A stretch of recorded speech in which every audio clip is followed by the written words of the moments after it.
the last year, not a lot has changed. We're still in lockdown. It's been a consistent process of much the same.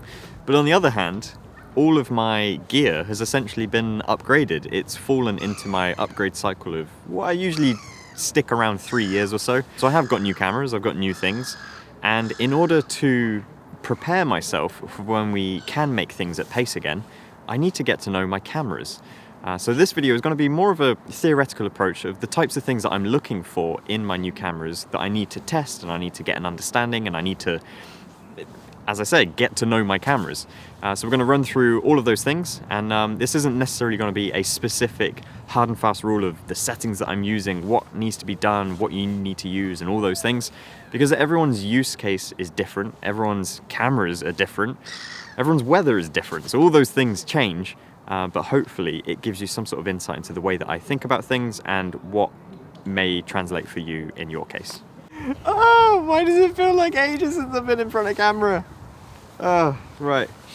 Anyway, there's only so many times I can make a video where I start off by saying, it's just nice to be out with a camera. But you know what, it genuinely is. It's nice to just be out with a camera and doing these daily habits, coming out with, you know, a camera and just like filming some bits, building up my practice and, you know, using the cameras is what's kept me going. It's obviously been a difficult year for so many people, myself included.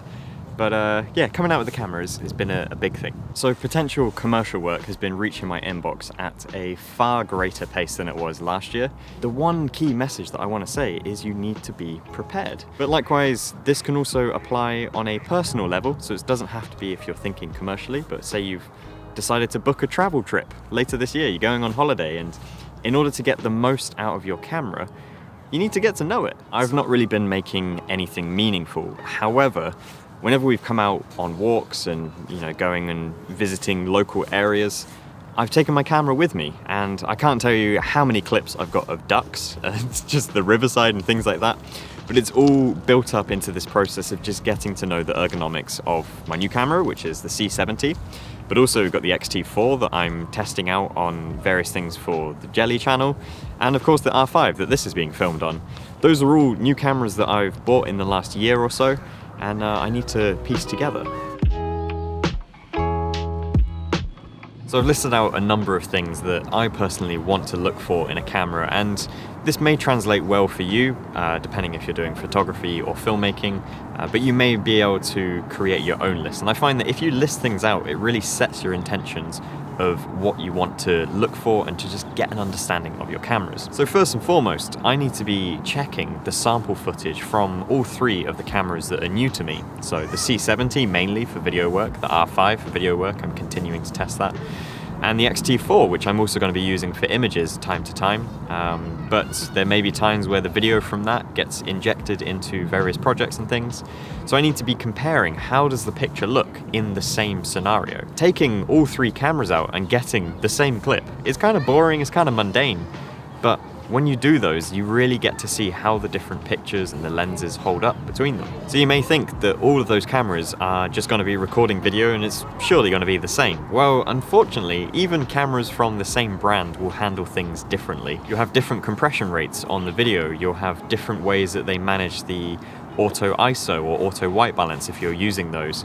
Just different ways that exposure is handled and looks, and you need to be able to compare all of them so that you understand which camera may fit a scenario better than others. Second on my list is checking the stability. Now again, this works mostly for filmmaking, but it also applies to photography. For example, getting an understanding of how slow can you take a shutter speed in order to get a sharp image.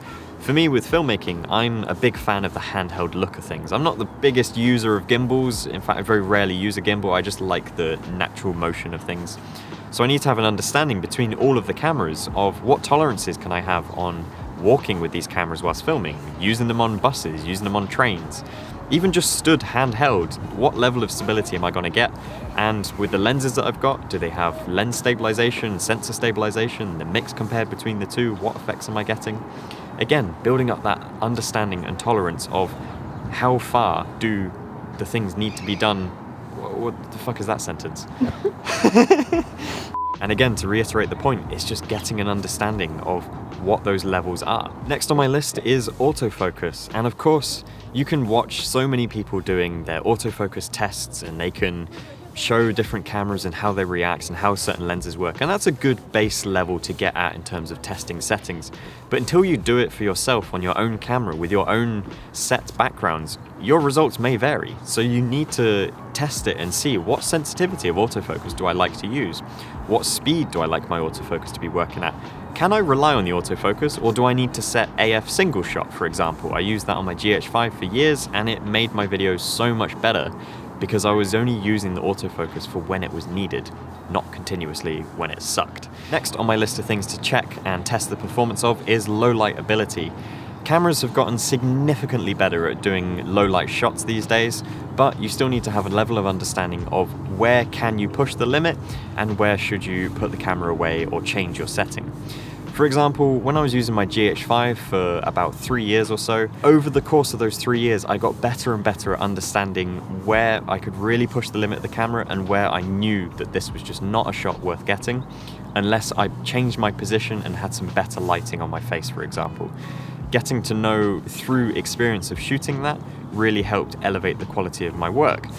The only thing that I wish I'd done is that I'd tested it more earlier. By building up a testing and understanding of your camera as early on as possible, it improves the longevity of the time that you use that camera as your main current camera. Also on my list of things to test is how do the lenses perform. So now that I'm back shooting Canon for my video work, both of which are RF mount, but I've got a handful of EF lenses that I want to be able to use, such as the same focal length. So I've got two 24-70s. This is the original 2.8L, which I believe was released in the late 90s. And this, of course, is the RF mount, which is ultra modern, a beautiful lens. I've fallen in love with the RF mount. But there are times where I may use them both together, and I need to know, how do the lenses compare? Do the sharpnesses match up? Do all of these extra things kind of, make them interchangeable between the cameras, or are there certain things I need to be careful of? Following on from that, and particularly in line with the C70, audio. This has 4 channels of audio input. It's something I am most excited about with a cine camera, and I need to get an understanding of what levels work for the microphones I've got. I already know how the microphones sound, and I've got their sort of signature characteristics that I know how to edit and work with for my own tastes. But what are the preamps like? How do they compare with the R5? How do I make it as seamless as possible to swap microphones over so that I'm using the same microphone setting, but different preamp levels? What does it look like when I import those into my editor? How do I see the tracks and those types of things? Without doing all of those tests and, even just pointing a camera at your face, knowing what the levels come out at talking at a particular volume, without doing those tests, I may get tripped up on a shoot somewhere and I've screwed the audio and I've ruined so much footage because I've not looked at it and just practiced. And of course there are so many technical tests that people have done online, such as things like battery usage, overheating, which I should point out, by the way, with the R5, I've never actually had any overheating. For my style of work and the use case, it's just never been a problem for me. But for other people, it definitely is. So you need to see how these things and parameters are going to fit into your workflow, and you are the only judge of knowing what type of work you do and how you're going to use it. So test it before you need it. Likewise, before you buy a camera, it can also be good to rent a camera. And to do these tests, you may not even have a purpose for what you're renting it with. If you do, then brilliant, you get to exercise that creative muscle as well. But if you don't, you may just want to get an idea of, is this a camera that's going to fit into what I'm doing? And it's all about building up that daily practice, that daily habit, because we all know what it's like where you've not used something for a while, you pick it up and you're like, how do I use this again? So I know I've listed a whole host of things, and I am personally going to be continuing to test all of these cameras throughout the remainder of the lockdown. I'm feeling optimistic about later this year and making things. I can't wait to finally put into practice some of the plans that we've got. But the main message that I want to kind of reiterate here is it's all about maintaining that daily practice and building up your muscle memory. Think of an athlete. They spend so much time training, doing the mundane, doing the boring work so that they are ready for game day. If they didn't do that, they couldn't expect to turn up and win that race.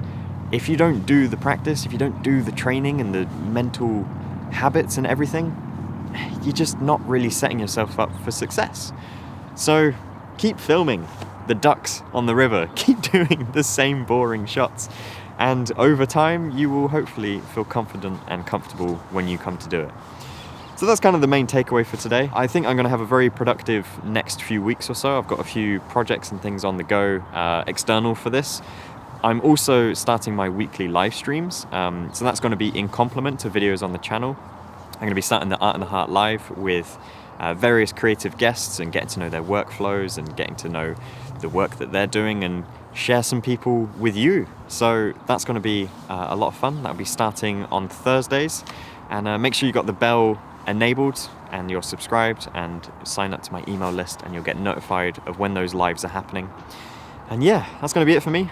Thanks for watching, everyone, and I hope you've enjoyed this takeaway. I'll catch you very soon. See ya. Bye bye.